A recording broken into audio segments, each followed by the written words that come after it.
You think you know what a house is worth. Bricks, mortar, market value.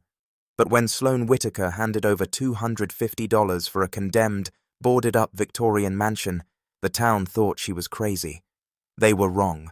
What she unsealed inside rewrote history and nearly destroyed her. Sloane Whitaker was at the end of her rope. A brutal divorce from her ex-husband, Derek, had left her with a depleted savings account, a ruined credit score, and a crushing sense of failure. In her early 30s, she was living in a cramped, mold-smelling studio apartment in Scranton, Pennsylvania, working 3 freelance graphic design jobs just to keep the lights on. She needed a way out. She needed a blank slate. What she did not know was that her salvation and her worst nightmare would come in the form of a rotting, 3-story monstrosity in the middle of nowhere. The opportunity arose on a bleak morning. Sloane was scrolling through county websites looking for cheap foreclosure cars when she accidentally clicked on a link for a municipal tax auction in Mercer County. The county was desperately trying to offload abandoned properties to get them back on the tax rolls. Most were empty lots or burned-out trailers. Then she saw it. Item number 402, the Whitmore Estate. The single grainy photograph showed a massive, brooding Victorian mansion swallowed by overgrown ivy and skeletal oak trees. The roof sagged. The windows were boarded with graying plywood, and the wraparound porch looked like a stiff breeze would collapse it. It had been built in the late 1800s by an industrialist named Elias Whitmore and had sat completely abandoned for decades. The starting bid? $250. Sloane did not think. She acted on pure, desperate impulse. She scraped together the last of her emergency fund, drove to the Mercer County courthouse, and sat in a room smelling of stale coffee and damp wool coats. The auctioneer, a tired-looking man named Bill Cartwright, rattled through the listings. When he got to the Whitmore Estate, a hush fell over the room. Item 402, Bill droned into the microphone. 3 acres, structure sold as is, significant structural liabilities. Opening bid is $250. Do I have $250? Silence. A few locals in the back row chuckled softly. Do I have $250? Bill repeated, looking ready to move on. Sloane raised her yellow plastic paddle. The entire room turned to look at her. The silence was deafening. The locals were not just looking at her with curiosity. They were looking at her with pity. A man sitting 2 rows ahead of her, wearing a plaid jacket, muttered, "Fool." "Sold," Bill said quickly, banging his gavel before she could change her mind. "To the young lady in the back, may God have mercy on your bank account." Hours later, Sloane held a heavy brass key and a piece of paper that said she was a homeowner. When she drove up the long, rutted dirt driveway to the property, the reality of what she had done crashed down on her. The house was colossal, a jagged silhouette against the grey autumn sky. It was much worse than the photo. The ivy had grown so thick it was tearing the gutters from the roofline. Piles of dead leaves rotted on the porch, and a severe odor of mildew, wet earth, and something vaguely metallic hung in the air. She climbed the creaking steps, her heart hammering against her ribs. She inserted the brass key into the massive oak front door. It took all her body weight to force the swollen wood open. The interior was a cavern of shadows and dust.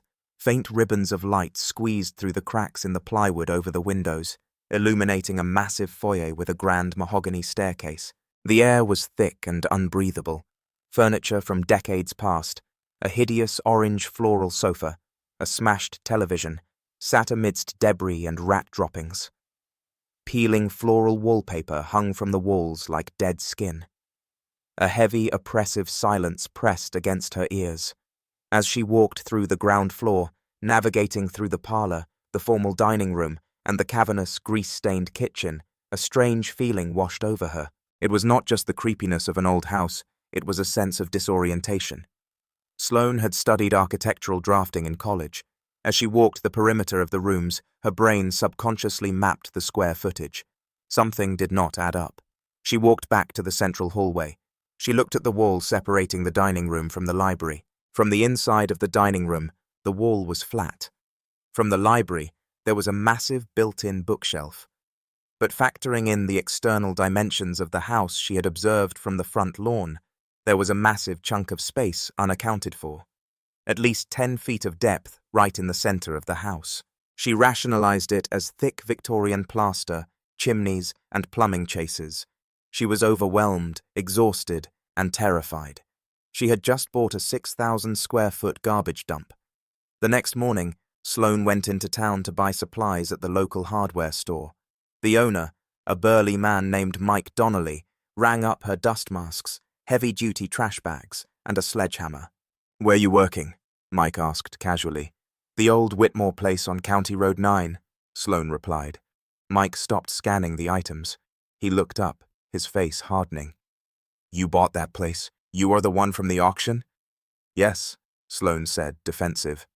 "Lady, you threw your money away," Mike said, leaning over the counter. "That place is not just rotten, it is bad news. Elias Whitmore built it, but his grandson, Theodore, lost his mind in it, bankrupt the family in the 20s. They say he owed money to some very bad people in Chicago. People vanished around that house. You would be better off tossing a match into the parlor and claiming the insurance." Sloane grabbed her bags. "Thanks for the advice, but I am going to flip it." Mike just shook his head. "Do not say I did not warn you." For the following weeks, Sloane lived in a cheap motel miles away, spending long hours a day at the mansion. She cleared out multiple dumpsters worth of ruined furniture, rotting carpets, and debris. Her hands were blistered, her muscles screamed, but for the first time in years, she felt a sense of purpose. As she worked, the house seemed to fight back. Pipes burst under the floorboards, flooding the kitchen. A section of ceiling in the parlor collapsed, nearly crushing her. But the most unsettling thing was the spatial anomaly she had noticed on day one. It continued to bug her. It was a cold, rainy afternoon. Sloane was working on the second floor, tearing down severely water-damaged plaster in the master bedroom. The wall she was working on was shared with the central hallway. She swung the heavy sledgehammer into the wall. Thwack! The sound was dull, muffled by the crumbling lath and horsehair plaster. She swung again. Thwack! She moved 3 feet to her left and swung. Boom! The sound echoed through the empty house. It was not the dull thud of hitting a solid stud or a plaster-filled void. It was a loud, hollow reverberation, like hitting a massive drum. Sloane froze. She dropped the sledgehammer and pressed her ear to the cracked plaster. She tapped it with her knuckles. Hollow. She walked out into the hallway and measured the distance from the bedroom door to the wall. She went back into the bedroom and measured again. There was an 8-foot gap between the hallway wall and the bedroom wall, a completely sealed, hidden corridor right in the middle of the second floor. Her heart raced. Adrenaline pushed away her exhaustion. She picked up the sledgehammer, her grip tightening on the fiberglass handle. She swung with all her might. Crash. The plaster shattered. A cloud of thick, grey dust billowed into the room, smelling heavily of cedar and dry rot. Sloane coughed, waving the dust away, and shined her heavy-duty flashlight into the jagged hole. It was pitch black inside. She used a crowbar to snap away the wooden lath, widening the hole until it was big enough for her to slip through. Taking a deep breath, Sloane stepped into the dark. The beam of her flashlight sliced through the stagnant air, illuminating dancing dust motes. She was not in a simple plumbing chase or an empty void. She was standing in a narrow, windowless room, about 8 feet wide and 20 feet long. The air was completely still, preserved like a tomb. Against the far wall sat a massive, ornate roll-top desk made of dark cherry wood. Next to it was a heavy cast-iron safe, the size of a small refrigerator. A rusted filing cabinet stood in the corner, and a single, leather-upholstered chair sat before the desk. It looked like an office frozen in time. Sloane stepped closer, her boots leaving sharp prints in the half-inch of dust on the floor. She approached the desk. The roll-top was pushed back. Sitting in the center of the blotter, perfectly preserved, was a thick, leather-bound ledger. Next to it lay a fountain pen, its ink long dried, and an empty crystal glass. Trembling, Sloane reached out and opened the ledger. The pages were crisp, filled with elegant, slanting cursive writing. She read the first page. It was dated in the late 1920s. As she flipped through the pages, her confusion deepened. These were not standard household accounts. They were lists of names, locations, and massive sums of money. Shipment 4, Montreal to Boston, $45,000. Payoff to Chief Inspector, $5,000. Warehouse 7 secure. Mike Donnelly's words echoed in her mind. They say he owed money to some very bad people in Chicago. Elias Whitmore's grandson had not just gone bankrupt. He was running a massive bootlegging and smuggling empire from the walls of his own home. He was a kingpin. Sloane pulled open the top drawer of the desk. Inside were bundles of paper currency. She picked one up. They were Series 19 $2,800 bills, dozens of bundles, a fortune. But as she moved the money, she saw something beneath them that made her blood run cold. Stack of photographs, black and white. She picked them up. They were not family portraits. They were surveillance photos. Photos of men exchanging money. Photos of violent beatings in alleyways. And worse, photos of local politicians, judges, and police chiefs in deeply compromising, scandalous situations. It was a blackmail vault. The Whitmores had not just smuggled liquor, they had owned the entire county through extortion. Sloane stepped back, her mind reeling. She had just found a treasure trove of historical artifacts, illegal money, and dark secrets. She turned toward the massive iron safe in the corner. If this was just the desk, what was in the safe? She walked over to it. The dial was rusted, but as she knelt down to inspect the hinges, the beam of her flashlight caught something wildly out of place on the floor behind the safe. It did not have a speck of dust on it. Sloane reached back and pulled it out. It was a sleek, modern manila envelope. Her breath caught in her throat. How could a modern envelope be in a room sealed behind lath and plaster for nearly a century? She ripped the envelope open. Inside were crisp, white, laser-printed documents. She shined her light on the first page. It was a land survey and a deed of trust for the Whitmore Estate. It was dated recently, and the beneficiary listed on the document was not the county, and it was not Sloane. It was a shell corporation registered to a name she recognized from billboards all over town, Mayor Harlan Voss. Someone had been using this hidden room. Someone had access to it without breaking the plaster. The town had not abandoned the mansion. Powerful people were actively using it to hide things right now. The auction was supposed to be a formality to quietly transfer the property back to the mayor's shell company. Sloane, an out-of-towner buying it blindly for $250, had thrown a wrench into a massive, modern criminal operation. A sudden sharp sound snapped Sloane out of her shock. It came from downstairs. Creak. It was the unmistakable sound of a heavy boot stepping onto the mahogany staircase in the foyer. Sloane clicked off her flashlight. Plunged into total darkness inside the hidden room, she held her breath, her heart pounding so hard she thought it might crack her ribs. Creak. The footsteps were slow, deliberate, and they were coming up to the second floor. Plunged into the suffocating darkness of the hidden room, Sloane pressed her back against the cold brick chimney flue. She clutched the manila envelope and the heavy leather ledger to her chest, her knuckles white. Creak. The footsteps reached the landing of the second floor. There were 2 sets of heavy boots. They were not moving with the hesitant, cautious steps of teenagers exploring a haunted house. They were moving with brutal, practiced purpose. "I told you she was still here, Brody." A gruff voice echoed down the hallway. "Her piece of junk sedan is parked behind the dead oaks. Just find her, Finch." The second man, Brody, replied. His voice was frighteningly calm, like a man discussing the weather. "The boss wants the file, and he wants her handled. She was not supposed to get the deed. That idiot clerk at the courthouse put the wrong lot number on the public auction block." Sloane's blood turned to ice. She pressed a dusty hand over her own mouth to stifle her panicked breathing. They were not squatters. They were hit men. Mayor Harlan Voss had sent them to retrieve his hidden documents and tie up the ultimate loose end, her.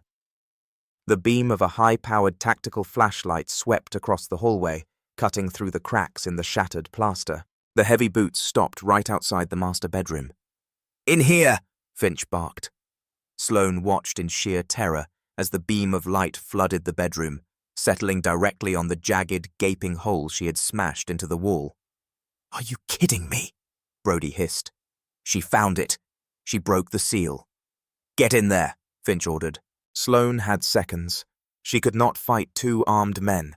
Frantically, she slid her hands along the back wall of the hidden office, feeling blindly in the pitch black. Her fingers brushed against the heavy cherry wood of the roll-top desk, then the cast-iron safe. Behind the safe, the wall felt different. It was not horsehair plaster. It was wood paneling. She pressed her nails into the seams. It gave way slightly. A hidden door. Of course, a 1920s bootlegging kingpin would not build a vault without a back exit. As the beam of the intruder's flashlight pierced the entrance of the hidden room, Sloane shoved her shoulder into the wooden panel. It groaned, the ancient rusted hinges protesting loudly. "Hey, she is in there!" Finch yelled. The sound of a heavy gun being cocked echoed in the narrow space. Sloane threw her body weight against the panel. It snapped open, sending her tumbling backward into a narrow vertical shaft. It was a secondary servant's staircase, completely enclosed, leading straight down into the bowels of the mansion. She scrambled to her feet, ignoring the sharp pain radiating from her scraped knees, and began a desperate, blind descent. She is running. Heavy boots pounded into the hidden office above her. Dust cascaded down the shaft like grey snow. Sloane descended the narrow, spiraling wooden stairs, feeling her way down in total darkness. The air grew colder and damper with every step. She was descending past the first floor, straight into the basement. "Go around. Take the main stairs to the cellar." Brody's voice was muffled by the thick walls, but she could hear their heavy footsteps thundering back toward the foyer. Sloane reached the bottom of the hidden stairs. She fumbled for the latch in the dark and pushed. She stumbled out into the cavernous, stone-walled basement. The smell of mildew and stagnant water was overwhelming. Faint moonlight filtered through a single, cracked, ground-level window, illuminating a maze of old coal chutes, rusty boilers, and rotting support beams. She heard the heavy basement door at the top of the main stairs rattle violently. They were coming down. She bolted toward the far end of the cellar, slipping on the slick, algae-covered stone floor. She spotted a heavy wooden storm door, a bulkhead leading up to the backyard. She grabbed the rusted iron latch and pulled. It was locked from the outside with a heavy padlock. Panic threatened to paralyze her. She spun around, desperately scanning the shadows. The basement stairs creaked under the weight of the two men. Flashlight beams began slicing through the darkness, illuminating the rusty labyrinth. "Spread out," Brody commanded. "She cannot get out. The bulkheads are chained." Sloane crawled behind the massive cylindrical bulk of an old iron boiler. She hugged her knees to her chest, clutching the ledger and the modern envelope. She needed a weapon. She needed a distraction. Her hand brushed against a heavy, loose brick on the floor. She picked it up. Finch was walking down her aisle, sweeping his light back and forth. 10 feet away. 5 feet. Taking a deep breath, Sloane threw the brick as hard as she could toward the opposite side of the basement. It crashed against a stack of empty glass mason jars, sending a deafening shatter echoing through the cellar. "Over there!" Finch yelled, spinning around and firing a suppressed shot into the darkness. The bullet sparked against the stone wall. Both men rushed toward the noise. Sloane seized her chance. She darted from behind the boiler, moving silently toward the narrow coal chute window she had spotted earlier. The glass was already broken. She grabbed a rotting wooden crate, stood on it, and hauled herself up into the narrow chute. The rough concrete sides scraped her arms and tore her jeans, but adrenaline masked the pain. She wriggled forward, pushing herself through the tight space until she burst out into the freezing, pouring rain of the muddy backyard. She did not stop to breathe. She sprinted through the overgrown, thorn-covered brush, looping around the massive silhouette of the mansion toward the dead oak trees where she had hidden her car. "Outside! The chute!" A voice roared from the basement window behind her. Sloane reached her battered Honda Civic. Her hands shook so violently, she dropped her keys in the mud. She dropped to her knees in the freezing rain, frantically searching the sludge until her fingers closed over cold metal. She jammed the key into the door, threw herself into the driver's seat, and locked it. She turned the ignition. The engine sputtered, whining uselessly against the cold. Come on!" she screamed, hitting the steering wheel. In her rearview mirror, she saw two dark figures sprint around the corner of the mansion, flashlights bouncing wildly. Finch raised a handgun. Sloane twisted the key again, pumping the gas pedal. The engine roared to life. She slammed the car into reverse, spinning the tires in the mud, and threw it into drive. The Civic lurched forward, tearing down the rutted, mile-long dirt driveway just as a bullet shattered her rear windshield, showering the back seat in safety glass. She did not take her foot off the gas until she hit the paved county highway, the taillights of her car disappearing into the torrential rain. She had escaped the mansion, but she knew the nightmare had just begun. Sloane did not drive to her motel. She did not drive to the local police station. Mike Donnelly's words at the hardware store echoed in her mind. The town was bad news. If Mayor Harlan Voss was using hitmen to protect his secrets, the local cops were likely in his pocket. She drove for hours, crossing county lines until she reached the towering, floodlit federal building in downtown Pittsburgh.